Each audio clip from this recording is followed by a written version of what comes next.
आपकी कोशिश से दूसरों के अधूरी दुनिया में आ सकता है उजाला। आपकी यह एक छोटी सी पहल दूसरों की जिंदगी में भर सकती है रोशनी। आज हम बात कर रहे हैं नेत्रदान की। नेत्रदान करके हम कई चेहरों को खिलने का मौका दे सकते हैं।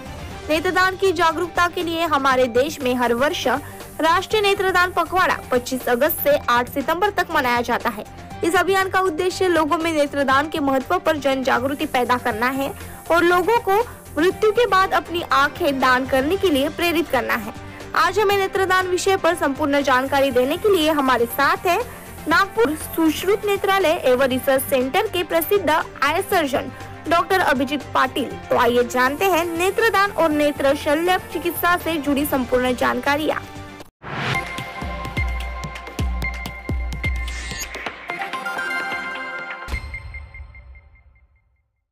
नमस्कार, मैं डॉक्टर अभिजीत पाटिल, सुश्रुत नेत्रालय, गांधीबाग, नागपुर। आपको नेत्रदान के विषय में और बाकी आंखों के बारे में जानकारी दूंगा। सर, हम नेत्रदान संबंध में बात करेंगे, लेकिन उसके पहले हम बात करते हैं आंखों के गंभीर बीमारियों के बारे में। कौन कौन सी आंखों की गंभीर बीमारियां होती है जिससे आंखें खराब होती है और सर्जरी की जरूरत पड़ती है? सबसे पहला तो लीडिंग कॉज ऑफ ब्लाइंडनेस जो है इंडिया में, वो मोतियाबिंद ही है। उसके बाद काजबिंद आता है और फिर चौथे नंबर पे कॉर्नियल ब्लाइंडनेस आता है। All over the world 5% of the people वो कॉर्नियल ब्लाइंडनेस से पीड़ित है। अगर हम आई डोनेशन संबंध में बात करें तो सर, हमारे देश में एक कई भ्रांतियां हैं, कई लोग आई डोनेशन की तरफ आगे नहीं आ पाते हैं। क्या एक वजह हो सकती है हमारे देश में जिस वजह से लोगों में ये अवेयरनेस नहीं है कि हमने आई डोनेट करना चाहिए? Education is must. और कोई रिलीजन या रिलीजियस टैबू भी रहता है कि जिससे लोग आई डोनेशन करने को कतराते हैं। लेकिन सरकार ने कंपल्शन अगर कर दिया कि everybody should do the eye donation या फिर ऑर्गन डोनेशन, तो मेरे ख्याल से ये प्रॉब्लम नहीं आएगा। सर, कौन कौन आई डोनेशन कर सकते हैं, नेत्रदान कर सकते हैं, और कौन नहीं कर सकते, और न करने का क्या रीजन हो सकता है? सभी हेल्दी लोग आई डोनेशन कर सकते हैं। जनरली बहुत छोटे बच्चों में और एकदम ओल्ड एज लोगों में हम लोग आई डोनेशन से परहेज रखते हैं। लेकिन almost all healthy people they can do the eye donation.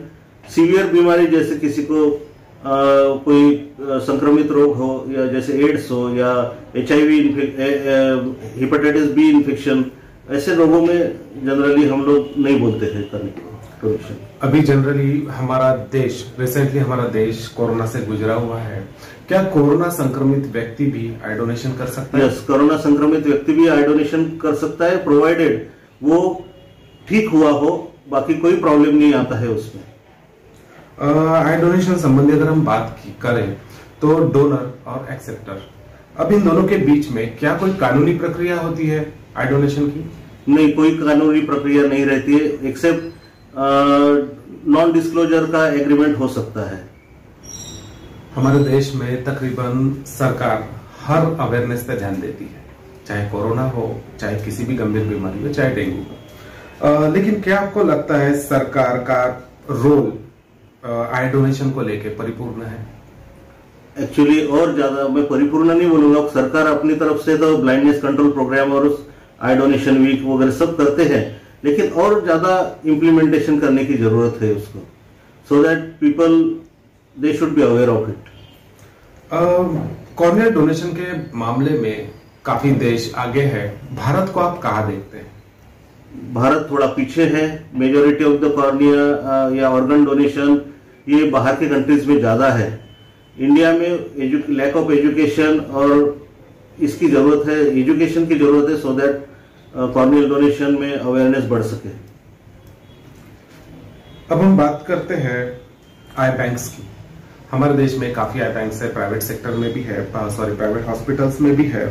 क्या एक समय सीमा होती है आंखें निकालने से लेकर आई बैंक में प्रिजर्व तक?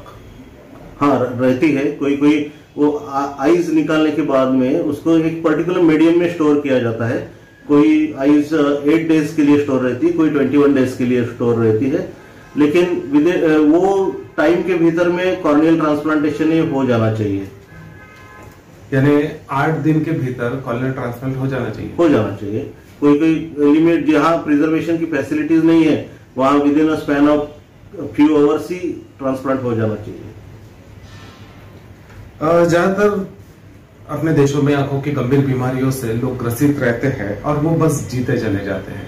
उनमें यह अवेयरनेस नहीं है कि हमारे आंखों का कॉर्नियल ट्रांसप्लांट हो सकता है, या फिर कई लोग जानते हुए भी नहीं करवाना चाहते। क्या एक वजह हो सकती है इसकी?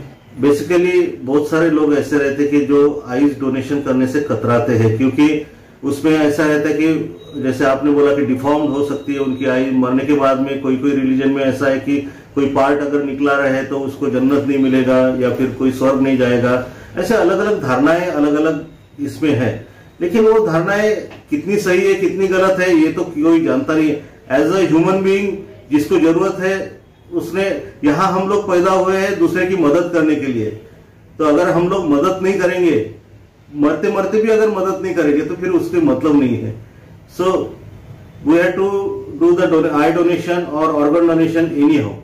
और पुनर्जन्म मैंने क्या है कि आप मर गए हैं लेकिन आपकी आंखों से दूसरा व्यक्ति अच्छे से देख रहा है, ये दुनिया देख रहा है, तो ये आपका पुनर्जन्म ही है।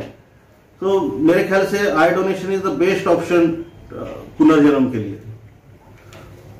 सर, अगर हम नेत्रदान पखवाड़ा की बात करें तो संपूर्ण देशवासी जो आपको अभी देख रहे हैं उनको क्या एक संदेश आप इस चैनल के माध्यम से देना चाहेंगे? मैं चाहता हूं कि ज्यादा से ज्यादा कॉर्नियल डोनेशन के बारे में अवेयरनेस फैले, प्रॉपर एजुकेशन, जैसे हम लोग भी डॉक्टर एसोसिएशन, हमारे आई डॉक्टर्स के एसोसिएशन की तरफ से कोई एजुकेशन प्रोग्राम्स लेते हैं, वो ज्यादा से ज्यादा कॉमन पीपल भी शेयर करें, हम लोग भी आपसे शेयर करेंगे। तो इससे अवेयरनेस बढ़ेगा और अपने कंट्री इतना बड़ा देश है कि इसमें आई डोनेशन के लिए सबने सामने आके अगर करें तो पूरी दुनिया को हम लोग कॉर्नियल ब्लाइंडनेस से फ्री कर सकते हैं। अगर हम सुश्रुत नेत्रालय एंड रिसर्च सेंटर की बात करें तो किन किन सुविधाओं से लेस है आंखों की गंभीर बीमारियों को लेकर सुश्रुत नेत्र? सबसे प्राइम इंपॉर्टेंस तो कैटरैक्ट एंड मोतियाबिंद का है, काजबिंद, देन कॉर्नियल जो माइनर इंजुरीज और कॉर्नियल रिपेयरिंग के जो ये रहते हैं, देन उसकी सर्जरीज हमारे यहाँ होती है। देन चश्मे का नंबर हटाने की सर्जरीज भी हमारे साथ में यहाँ होती है।